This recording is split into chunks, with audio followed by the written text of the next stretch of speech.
क्या आपने कभी इस बात पर गौर किया है कि जब हम घर में किसी पर बहुत तेज गुस्सा कर रहे होते हैं, तो हमारा अपना ही दिमाग ओह हमें ये यकीन क्यों दिला देता है कि हम बिल्कुल सही हैं? हम्म, हाँ दीदी, ये तो मतलब बहुत बार होता है। है ना? आज के इस बेहद शांत और गहरे मंथन में हम इसी सवाल की जड़ों तक जाएंगे। भाई, हम 25 जून 1977 की अव्यक्त मुरली के गहरे नोट्स खंगाल रहे हैं। आज का ये सफर किसी तेज दौड़ की तरह नहीं, बल्कि एक बहुत ही धीमी, सुकून भरी सुबह की सैर जैसा है। बिल्कुल दीदी, एकदम शांत सैर। हाँ, जहाँ हम बात करेंगे साक्षी होकर, सकाश देने की, अपनी चेकिंग के तरीकों की और उन पुरानी कमजोरियों की जो अचानक उभर कर हमें डरा देती हैं। तो भाई शुरू करें? ओम शांति दीदी, बिल्कुल। आज का ये विषय बहुत ही प्रासंगिक है और सीधा हमारे दिलों से जुड़ा है। क्योंकि दीदी, हम ज्ञान सुनते बहुत हैं, उसकी चर्चा भी खूब करते हैं, लेकिन लेकिन प्रैक्टिकल में लाना मुश्किल होता है। हाँ, बिल्कुल। जब उस ज्ञान को परिवार के बीच रोजमर्रा की खींचतान में प्रैक्टिकल में लाने की बात आती है ना, तो अक्सर हम अटक जाते हैं। 77 के वो महावाक्य आज के इस वर्तमान समय में हमारे लिए एक बहुत बड़ा आईना है, जो हमें हमारी ही छिपी हुई गलतियां बहुत कोमलता से दिखाते हैं। सही कहा आपने। और सच कहूं दीदी, तो आज सुबह सुबह ना मेरे मन में भी एक बहुत ही आम सी लेकिन गहरी उलझन चल रही थी। मतलब एक डे टू डे स्ट्रगल है मेरा। बताइए भाई, कैसी उलझन? असल में जब मैं सुबह योग में बैठता हूँ तो एक अद्भुत शांति महसूस करता हूँ, एकदम शांत।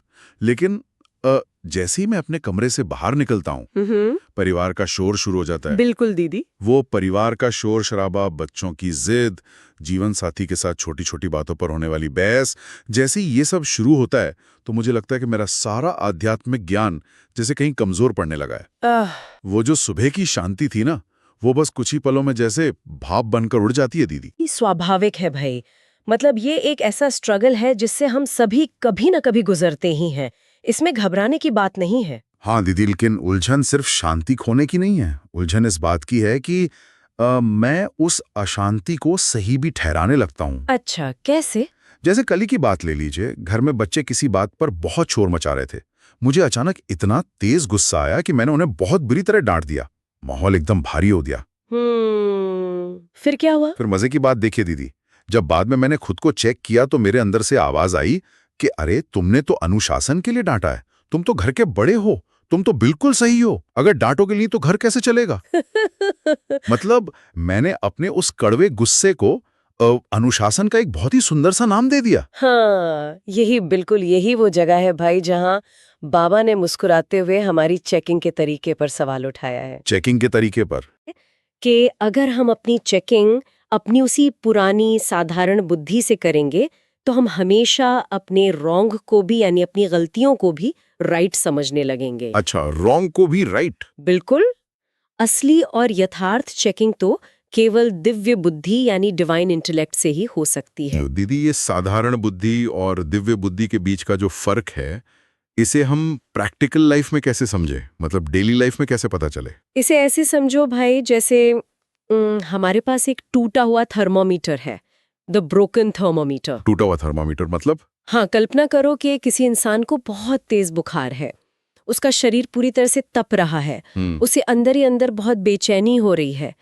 लेकिन जब वो अपना बुखार नापने के लिए एक ऐसा थर्मामीटर लगाता है जो अंदर से खराब है, जिसका पारा अटका हुआ है, तो वो थर्मामीटर उसे रीडिंग क्या दिखाएगा? वो तो गलत ही रीडिंग दिखाएगा, शायद नॉर्मल दिखा दे। बिल्कुल भाई, वो उसे बिल्कुल नॉर्मल दिखाएगा, 99 डिग्री या उससे भी कम। अब वो इंसान उस थर्मामीटर को देख के सोचेगा, अरे वाह, मुझे तो कोई बुखार है ही नहीं, मैं तो बिल्कुल स्वस्थ हूँ। जबकि असल में बीमारी उसके अंदर घर कर चुकी है। बिल्कुल। और हमारी जो ये दुनियावी साधारण बुद्धि है ना भाई, वो बिल्कुल इसी टूटे हुए थर्मामीटर की तरह काम करती है। अब समझ आ रहा है। हाँ, जब हम घर में अपना कंट्रोल थोपने की कोशिश करते हैं, अपना क्रोध निकालते हैं, तो हमारी ये साधारण बुद्धि उस अहंकार के, उस चिड़चिड़ेपन के तेज बुखार को नाप ही नहीं पाती। बाप रे, ये तो बहुत सूक्ष्म चेकिंग है दीदी। हाँ, वो तुरंत हमें एक क्लीन चिट दे देती है। कहती है कि तुम तो सही हो, तुमने तो जिम्मेदारी निभाई, तुमने तो अनुशासन सिखाया। ये हमारी चालाकी है भाई, और इस तरह हम एक झूठे इल्यूजन में जीते रहते हैं। ये बात मुझे बहुत गहराई से सोच में डाल रही है दीदी, क्योंकि इसका मतलब है कि मैं इतने सालों से अपनी ही अहंकार के बुखार को नॉर्मल समझकर जी रहा था। हम हाँ। सभी ऐसा करते हैं भाई। लेकिन दीदी सवाल ये है कि इसका मैकेनिज्म क्या है? मैं उस वक्त कैसे अपनी चेकिंग करूं कि मेरा थर्मामीटर खराब है या नहीं? इस साधारण थर्मामीटर को दिव्य बुद्धि से कैसे बदलें? इसका मैकेनिज्म बहुत ही आसान है भाई, लेकिन इसके लिए हमें रुकना सीखना होगा। दिव्य बुद्धि का मतलब है हर परिस्थिति को देह के भान से ऊपर उठकर आत्मा की दृष्टि से देखना। अच्छा, रुकना सीखना होगा। हाँ, जब आपको गुस्सा आए तो प्रतिक्रिया देने से पहले सिर्फ 3 सेकंड का एक छोटा सा पॉज लें। सिर्फ 3 सेकंड का पॉज? बस 3 सेकंड। उस पॉज में खुद से एक सवाल पूछें, क्या मेरी स्थिति इस वक्त एक निमित्त आत्मा की है या एक बॉस की है? निमित्त आत्मा? दीदी, ये निमित्त शब्द हम अक्सर सुनते हैं, लेकिन इसे थोड़ा आसान शब्दों में समझाएं। मतलब इसका प्रैक्टिकल मतलब क्या है? निमित्त का मतलब है भाई खुद को सिर्फ एक इंस्ट्रूमेंट समझना, एक ट्रस्टी या केयर टेकर मानना, मालिक नहीं। मालिक नहीं। हाँ, जो मालिक होता है, बॉस होता है, उसके अंदर अहंकार होता है कि मेरी बात क्यों नहीं मानी गई। लेकिन जो केयर टेकर होता है, उसके अंदर सिर्फ जिम्मेदारी होती है, अहंकार नहीं। बहुत सुंदर बात की दीदी। जब आप उस 3 सेकंड के पॉज में चेक करेंगे ना, तो दिव्य बुद्धि आपको तुरंत बता देगी कि आपका टोन, आपकी वाइब्रेशन प्यार वाली नहीं थी, बल्कि बॉस वाली थी। ये छोटा सा पॉज आपके रिएक्शन को रिस्पॉन्स में बदल देता है। यही दिव्य बुद्धि का स्विच है भाई। ये पॉज वाली बात सच में बहुत लॉजिकल है। मैं इसे जरूर ट्राई करूंगा दीदी। अपना थर्मोमीटर तो मैंने ठीक कर लिया, लेकिन अब मैं एक दूसरा पहलू सामने रखता हूँ। हाँ भाई, बिल्कुल रखिए। तब क्या हो जब मेरा थर्मोमीटर बिल्कुल सही है पर सामने वाले का टूटा हुआ हो? मतलब जब घर में दूसरे लोग बिना बात के झगड़ रहे हों। मान लीजिए परिवार में कोई बहुत बड़ा क्लेश चल रहा है, 2 लोगों के बीच तेज बहस हो रही है, तो ऐसे समय में सच कहूं तो हाँ, कहिए भाई। मेरा पहला ख्याल यही आता है कि मैं साक्षी नहीं, बस अदृश्य यानी इनविजिबल हो जाऊं। मैं चुपचाप वहां से खिसक लेता हूं, कमरे में जाता हूं, दरवाजा बंद करता हूं और खुद से कहता हूं, अरे ये तो इनका ड्रामा है, इनका पार्टी ऐसा है, मुझे क्या करना है? ये तो ड्रामा है। ये बहुत ही आम बहाना है भाई। बिल्कुल दीदी, मैं आलस्य में आकर उन उलझनों से भागता हूं और अपने उस भागने को ज्ञान का या साक्षीपन का नाम दे देता हूं। बाबा ने इस बात पर बहुत ही शक्तिशाली महावाक्य कहे हैं भाई। बाबा कहते हैं कि महारथियों में एक फायर ब्रिगेड की तरह आग बुझाने का, दूसरों का कल्याण करने का जोश होना चाहिए। फायर ब्रिगेड की तरह? हाँ भाई, परिवार में क्लेश हो रहा है और आप ड्रामा कहकर कमरे में बंद हो जाएं, ये ज्ञान नहीं है, ये सिर्फ पलायन है, ये एस्केपिज्म है। फायर ब्रिगेड का जोश दीदी, ये तो बिल्कुल मेरे अदृश्य हो जाने वाले अप्रोच के उलट है। बिल्कुल, इसे हम देवियों के स्वरूप से समझते हैं। आपने देखा होगा कि देवियों की आंखों में हमेशा मात्र भावना होती है और उनके हाथों में अस्त्र शस्त्र यानी संहार शक्ति होती है। मात्र भावना और संहार शक्ति, दीदी इन दोनों का तालमेल कैसे बैठता है प्रैक्टिकल लाइफ में? मात्र भावना का मतलब है भाई एक माँ जैसी असीम ममता, अनकंडीशनल लव। ओहो, जैसे एक माँ अपने बीमार बच्चे की बीमारी से नफरत करती है, लेकिन बच्चे से बहुत प्यार करती है। वो उसे जज नहीं करती। बिल्कुल। और संहार शक्ति का मतलब किसी इंसान को मारना नहीं, बल्कि उसके अंदर की बुराई को लॉफुल तरीके से खत्म करना है। जब फायर ब्रिगेड की गाड़ी किसी जलते हुए घर के सामने पहुंचती है, तो क्या फायर फाइटर्स गाड़ी में बैठ के ये कहते हैं कि अरे ये तो ड्रामा है, आग तो लगनी ही थी? नहीं दीदी, वो तो बिल्कुल भी ऐसा नहीं कहते। बिल्कुल नहीं भाई, वो तुरंत पूरी ताकत से पानी की बौछार करते हैं, क्योंकि उनके अंदर उस आग को बुझाने का जोश है, उस परिवार को बचाने का रहम है। हाँ, सही कहा। इसी तरह जब आपके घर में क्रोध की या मनमुटाव की आग लगी हो, तो आपका कर्तव्य वहां से भागना नहीं है। आपका कर्तव्य है अपनी लॉफुल और लवफुल स्थिति से उस आग को बुझाना। ये सोचना कि मैं इस आग में जलते हुए अपनों को कैसे शांति का जल दूं। ये सुनने में बहुत अच्छा लगता है दीदी, बहुत ही आइडियल लगता है। लेकिन क्या भाई? अगर मैं प्रैक्टिकल लाइफ की बात करूं, जब कोई सच में आग बबूला हो रहा हो और मैं फायर ब्रिगेड बनकर उनके बीच में जाऊं, तो क्या मैं खुद उस आग में नहीं जल जाऊंगा? ये तो बहुत बड़ा रिस्क है ना दीदी। उनका दुख, उनकी नेगेटिविटी, वो बहस की जो हीट है, वो सेक मुझे भी तो लगेगा ना। मतलब क्या ये सच में काम करता है? हाँ, ये बहुत ही गहरा सवाल है भाई, और अक्सर हम इसी डर से दूसरों की मदद करने से पीछे हट जाते हैं।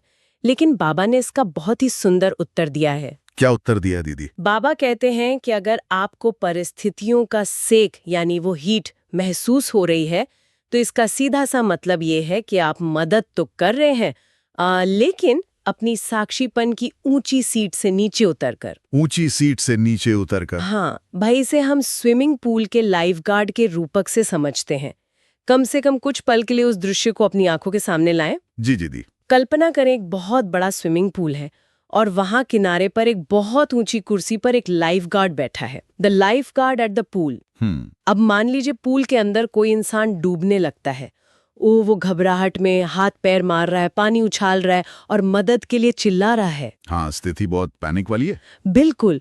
अब वो लाइफगार्ड क्या करता है? क्या वो अपनी ऊंची कुर्सी से सीधा पानी में छलांग लगा देता है और उस डूबते हुए इंसान के गले लगकर उसके साथ रोने और घबराने लगता है? अरे नहीं। क्या वो कहता है, ओ तुम डूब रहे हो, मुझे भी तुम्हारे साथ डूबना चाहिए? नहीं ना। बिल्कुल नहीं दीदी। अगर वो ऐसा करेगा तो वो डूबते हुए इंसान को क्या बचाएगा? वो खुद भी उसके साथ डूब जाएगा।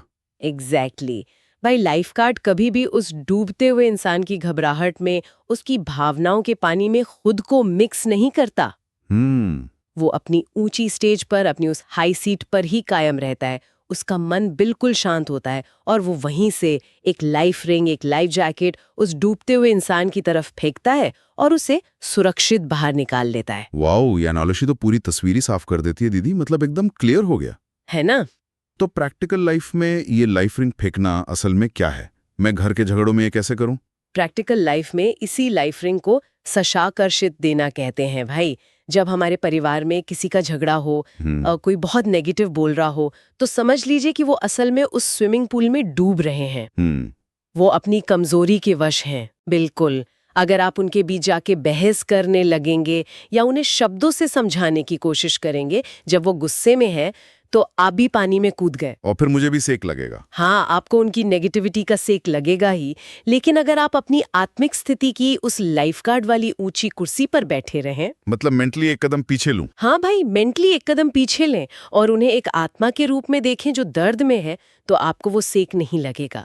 आप वहीं से शांत रहकर अपने मन से शांति और प्यार की शक्तिशाली वाइब्रेशन देंगे। यही वो सकाश है भाई, जो उनके लिए एक लाइफ रिंग का काम करेगी। बिना शब्दों के भी आपकी शांत ऊर्जा उन्हें शांत कर देगी। यानी मुझे उनके दुख में मिक्स नहीं होना है, बहस में नहीं पड़ना है, बल्कि अपनी ऊंची स्थिति से, अपनी वाइब्रेशन से उन्हें सहयोग देना है।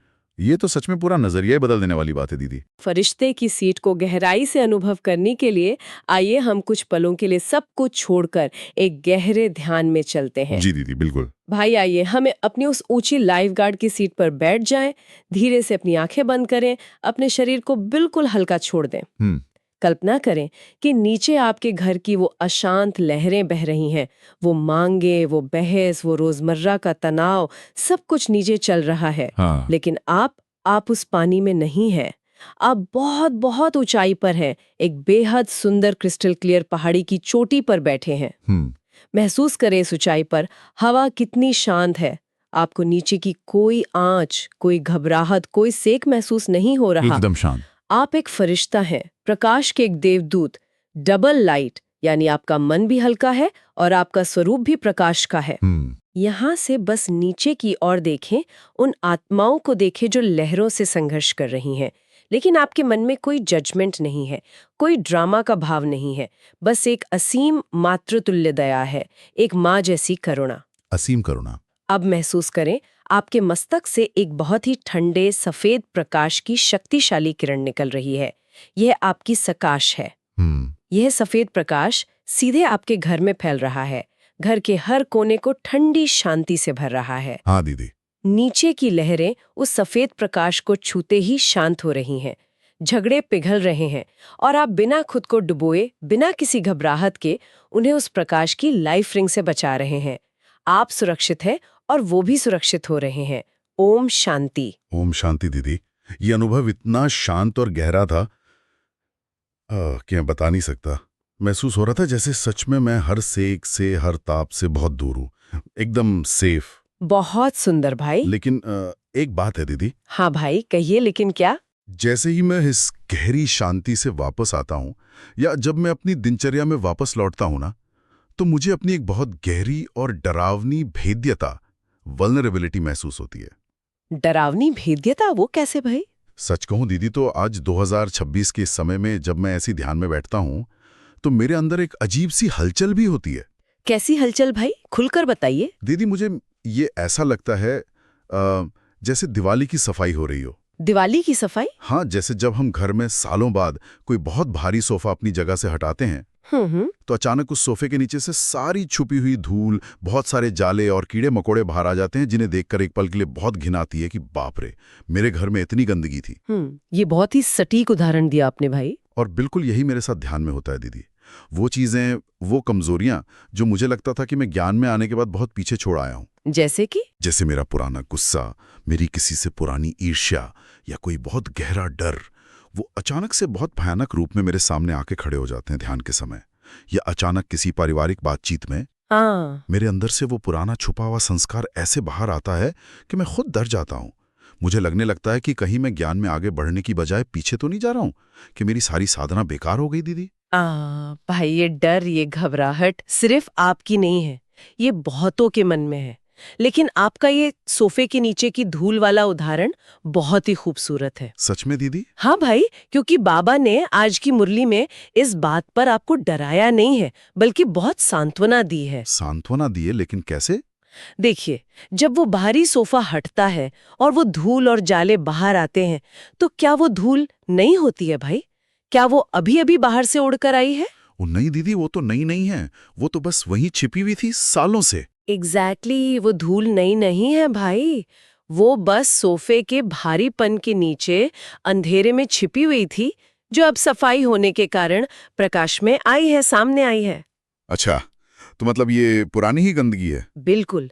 बाबा कहते हैं कि हमारी आत्मा के अंदर भी जन्म जन्मांतर के वो पुराने संस्कार, वो ईर्ष्या, वो क्रोध सालों से किसी भारी सोफे की तरह दबे हुए थे।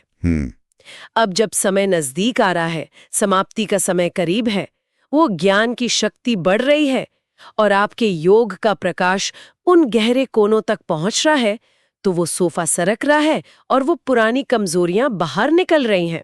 तो मतलब ये मेरे पतन की नहीं बल्कि गहरी सफाई की निशानी है दीदी। बिल्कुल भाई। बाबा कहते हैं कि ये बीमारी का निकलना है, छिपना नहीं। जब मुझे ध्यान के दौरान अपना पुराना गुस्सा या डर दिखाई दे, तो मुझे डीमोटिवेट नहीं होना है। हाँ, मैं तो बहुत डिमोटिवेट हो जाता था। डीमोटिवेट होना तो ऐसा है भाई, जैसे सोफे के नीचे की धूल देख के आप सफाई करना ही बंद कर दे और रोने लगे। नहीं, सही बात है, सफाई तो करनी पड़ेगी। आपको खुश होना चाहिए कि जो बीमारी अंदर ही अंदर मुझे खोखला कर रही थी, वो अब बाहर आ गई है, ताकि मैं ज्ञान की झाड़ू से और योग के प्रकाश से उसे हमेशा के लिए साफ कर सकूं। अपनी ही कमजोरियों को भी एक माँ की तरह रहम की दृष्टि से देखें और उन्हें साफ करें भाई। दीदी, आज की इस प्रातःकालीन सहर ने, इस गहरे मंथन ने, वाह, सच में मेरे मन के कई जाले साफ कर दिए। ये बाबा का कमाल है भाई। सच में हमने जो ये सफर तय किया ना, वो बहुत ही अद्भुत था। सबसे पहले हमने उस टूटे हुए थर्मोमीटर को पहचाना जो हमारे अहंकार के बुखार को भी नॉर्मल बता रहा था। बिल्कुल। हमने समझा कि कैसे हमें वो 3 सेकंड का पॉज लेकर अपनी चेकिंग दिव्य बुद्धि से करनी है, एक निमित्त भाव से करनी है। एग्जैक्टली, सही पकड़ा आपने भाई। फिर हमने देखा कि दूसरों की उलझनों को ड्रामा कहकर अदृश्य हो जाना, किनारा कर लेना, वो ज्ञान नहीं बल्कि फायर ब्रिगेड के जोश की कमी है। हमें भागना नहीं है, बल्कि मात्र भावना के साथ कल्याण करना है। और कल्याण कैसे करना है भाई? बिना खुद को जलाए। हाँ, वो स्विमिंग पूल की लाइफगार्ड की ऊंची सीट, जो मुझे अब हमेशा याद रहेगी कि पानी में कूदकर दूसरों के साथ डूबना नहीं है, उनके दुख में मिक्स नहीं होना है, बल्कि साक्षी होकर ऊंची स्टेज से शकाश की अपनी शांति की लाइफ रिंग फेंकनी है। बहुत सुंदर। और अंत में वो सोफे की नीचे की धूल, जिसने मेरे उस गहरे डर को खत्म कर दिया कि मेरी कमजोरियां मुझे पीछे खींच रही हैं। अब मैं जान गया हूं कि ये तो बस अंतिम सफाई का समय है, प्रकाश अंदर तक पहुंच रहा है दीदी। बहुत सुंदर भाई। आपने इस पूरे मंथन को, इसके हर एक पहलू को बहुत ही गहराई से और बहुत ही सहजता से अपने अंदर समेट लिया है। बस आपकी और बाबा की दुआएं हैं दीदी। और अब भाई, इस शांत और ठहरे हुए सुबह के सफर को विराम देने से पहले, ये हम सभी के लिए एक बहुत ही गहरे विचार का विषय है। एक ऐसा सवाल जो आज दिन भर हमारे मन में गूंजना चाहिए। जी दीदी, जरूर। जरा सोचिए भाई, क्या हमारी आंतरिक शांति का प्रकाश, हमारा वो साक्षीपन इतना शक्तिशाली हो गया है कि घर की दहलीज पर कदम रखते ही परिवार का सारा तनाव, सारी अशांति बिना एक भी शब्द कहे अपने आप पिघलने लगी? क्या हम वो चलते फिरते लाइट हाउस बन चुके हैं जो दूसरों को किनारे तक ले आए? इस गहरे सवाल को आज दिन भर में अपने अंदर उतरने दूंगा दीदी। बहुत बहुत शुक्रिया। आपको इस वीडियो में क्या अच्छा लगा, और यदि आपके मन में कोई सवाल है तो कृपया कमेंट सेक्शन में अवश्य साझा करें। ओम शांति।